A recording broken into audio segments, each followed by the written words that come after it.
इफ्तिखाराबाद के अब्दुल रशीद को कानपुर की एक टैनरी में नौकरी मिल गई थी।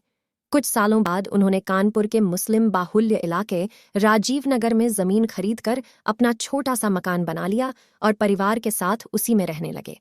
कालांतर में उनके 7 बच्चे हुए, जिनमें 3 बेटे थे और 4 बेटियां। वक्त के साथ उनके सभी बच्चे बड़े हो गए तो उन्होंने 2 बड़ी बेटियों की शादी कर दी। कई साल पहले अब्दुल रशीद की शरीक ए हयात का इंतकाल हो गया तो वह टेनरी की नौकरी छोड़कर छोटे बेटे अतीक अहमद के साथ बेल्ट बनाने का काम करने लगे। उनके दोनों बड़े बेटों रईस अहमद और अनीस अहमद ने अपनी मर्जी से शादियां कर ली थीं और अलग मकान लेकर रहने लगे थे।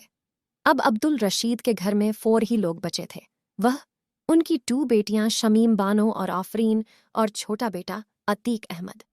शमीम और आफरीन दोनों ही जवान थीं, लेकिन आर्थिक परेशानियों के चलते उनकी शादियां नहीं हो पा रही थीं।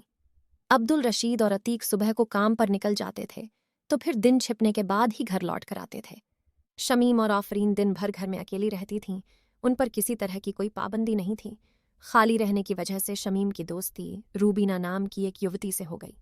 रूबीना ने 5 साल पहले अपनी पसंद के एक युवक से शादी की थी।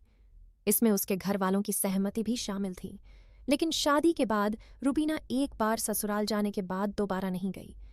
नतीजतन उसका तलाक हो गया।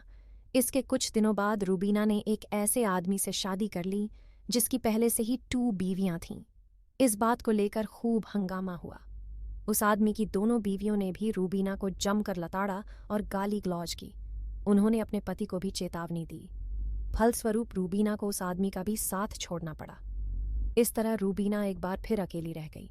अब तक उसके माता पिता की मृत्यु हो चुकी थी और वह अपने भाई शाहिद और भाभी जरीना के साथ राजीव नगर में ही रह रही थी।